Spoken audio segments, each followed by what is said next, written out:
we do know that the budget allocation for 2023 had subsidy for up to half of the year. So what's going to happen afterwards?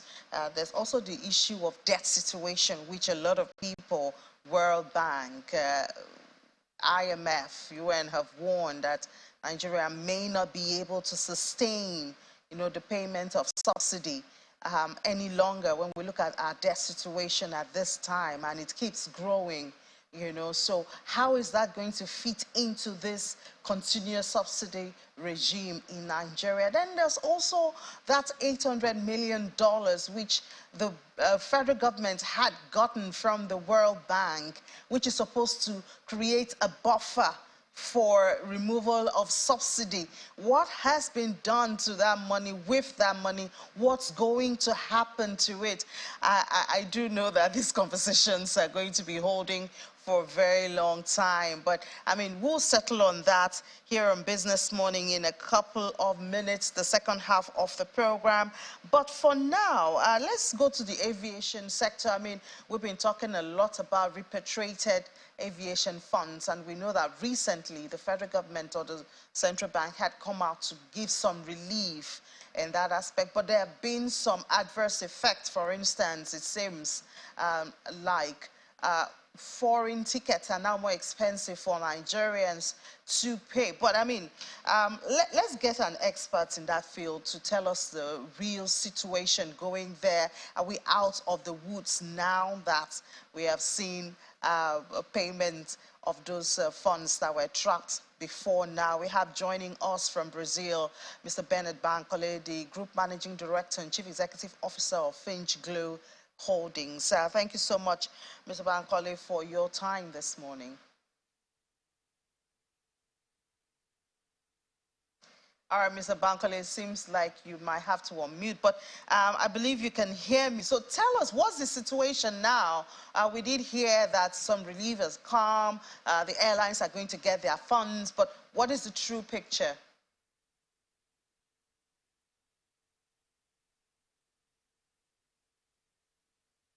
I cannot hear you, Mr. Bankole, and I believe our viewers cannot hear you too. So I don't know what is going wrong there. If you check your mute button and all of that.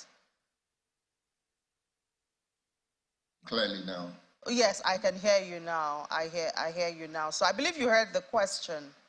Yes, I heard the question. All right. And the truth is that all along, the federal government have not been able to allow the foreign airlines to repatriate their funds due to scarcity of foreign exchange. And we have said this over the years that, look, let there be other windows where the foreign airlines could repatriate their funds, and it will bring succor to the people of the country, considering the fact that we do not have a national carrier. Because if we have a national carrier, we would the picture would have become a lot clearer. But as it is now, the central bank has made it possible for the foreign airlines to utilize the I&E window for them to repatriate their funds. So the issue of trap funds is beginning to leave the system. But the only challenge now is that the exchange rate has gone up, which means that the cost of tickets will go up. For me, I believe that every form of subsidy has now been removed completely from the aviation sector, which, if you really look at it, let the forces of demand and supply dictate the price of everything. And that is what has just happened here. As at today, the rate of exchange for issuance of tickets is about 610, which is very close to the black market. And when you look at that rate and the black market, it means that it has almost disappeared. The airlines won't have issues of trap funds anymore. Then the forces of demand and supply will dictate what the price of their tickets will be, and some might increase the volume to be able to have more of the market.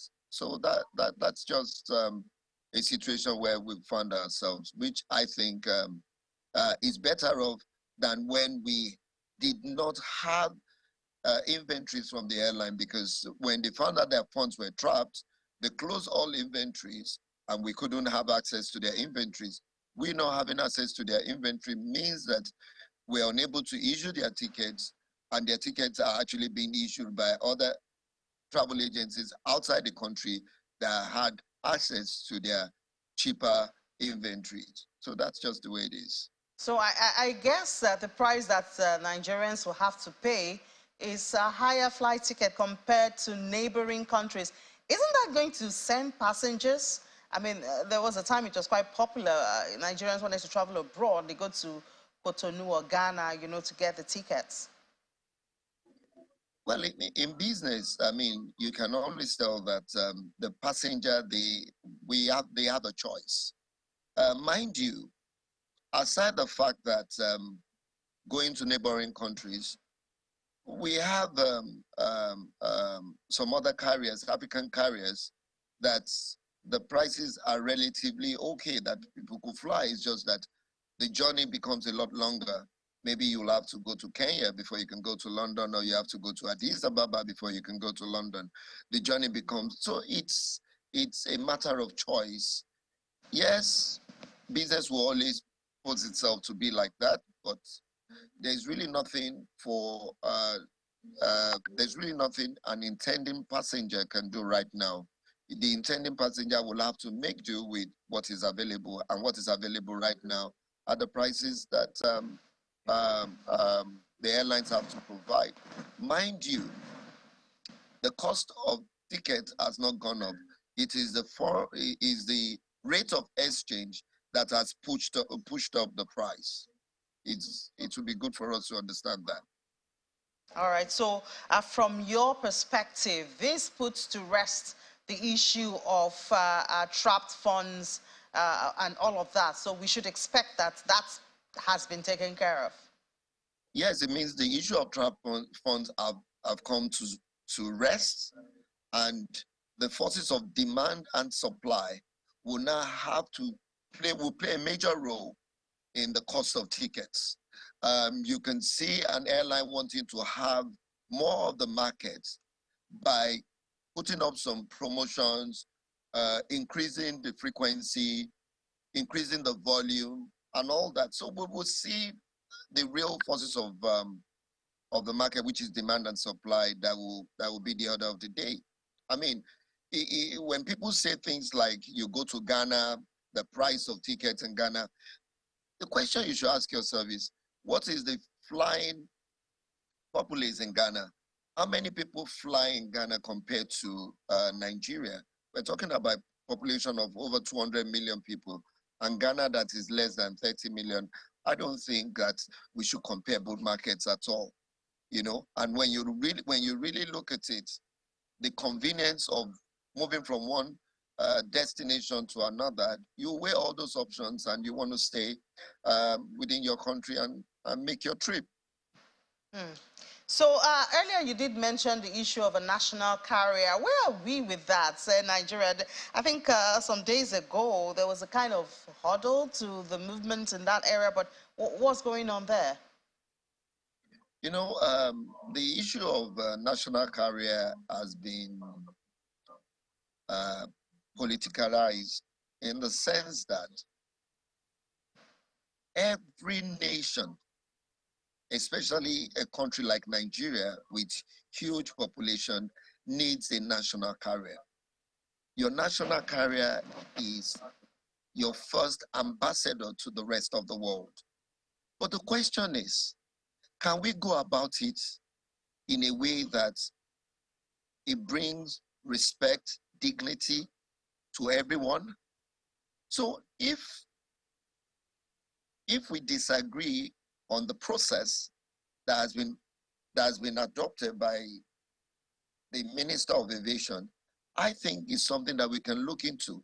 That is why we're there, to support the government in guiding them through their policies. I so much believe that we deserve a national carrier. With a national carrier, It will guide even in the prices of tickets. And that's the truth. But the way we've gone about national carrier, some feel that it will be a waste of money. We've seen Nigeria Airways fail. Are we sure that this will not fail? But the question is this: we can't continue to dwell on the past. We want to move forward as a nation. We have seen how countries have been transformed by the aviation sector. Emirates Airline today has been able to change the outlook of Dubai just because they have a national carrier that has been able to grow tourism in that sector. We have Ethiopian Airline doing the same thing. So we having a national carrier shouldn't be the issue that we should all support the fact that we need a national carrier. But the modality is what we need to look into. If we've seen certain things that are wrong about the process of the national carrier, then we might as well say, can we put a stop? Can we pause here? Can we add this? Can we change the investors? The government shouldn't get itself really into the trading. However, the government should be able to create an enabling environment that will allow business to thrive. So by providing us with a national carrier and the government having very little stake in it, will make a lot of impact in the aviation sector. And that's what I stand for today. We need a national carrier, but the modalities must be clear. So what for you, Mr. Bankole, would be the right modality? I know that I think for a lot of stakeholders in the aviation industry, the introduction of Ethiopian Airline seems like it's not acceptable. So what for you would be the right modality in this respect? For every airline, you need a technical partner. And in this case, that's the singular reason why the government has approached Ethiopian Airlines to be their technical partner in carrying out this particular task of bringing the dream to reality. Now, looking at the Ethiopian Airline deal, if there are some clauses that does not favor us, those are the things that we need to look into and get it properly sorted out, rather than condemn the fact that we do not need a national carrier at this particular point in time. I think we need a national carrier that will boost even our tourism sector as quick as possible. A lot of people want to come to Nigeria, irrespective of the bad impression that is being created left, right, and center. A lot of people want to come to Nigeria. And the only way to promote Nigeria as a destination is to have a national carrier. All right, so I mean that is still because we saw that there's, of course, the court is now involved and all of that, but it seems a long way from being over. And as the minister said a couple of days or weeks ago, he's not happy that things are not settled even as this administration comes to a close, because we also have that issue of strike with the unions. They occupy the airport and, you know, stopped flight. That was a warning strike for 2 days. And I mean, it just seems like things are not really settled in the aviation sector at a time when Nigeria should be attracting foreign investors and investments. Well, it's just quite unfortunate. It's unfortunate for the aviation industry, because the truth is, only the aviators will build the aviation industry. You don't expect other people from other industries to come and contribute and see to the growth of your industry. I believe that the minister from time to time had provided an avenue for engagement through the stakeholders meeting we've had over the years.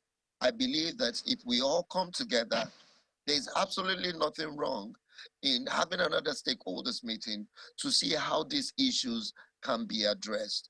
when I look at the issue that led to the strike, you find out that those issues are issues that shouldn't have surfaced at this particular point in time. We're talking about demolition of their offices. I mean, it wasn't, there's no how the demolition would have happened without an alternative accommodation being provided for the union. And that's it. The other issue that the union raised was issue of salary review, which is already in process and is with the head of service. I think that the strike was not necessary at that particular point in time, which affected not only the industry, as it affected the passengers as well. We need to start working together to see how we can grow the aviation industry. It has a lot of potential.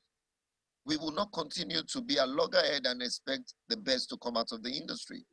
How do we move it forward is what should be important to each and every one of us that find ourselves in the industry.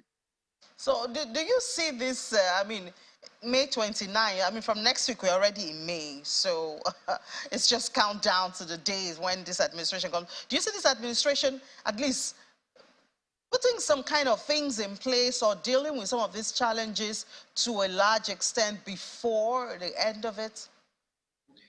Well, the truth is, we're moving from one government into another government, but the ruling party is still in power.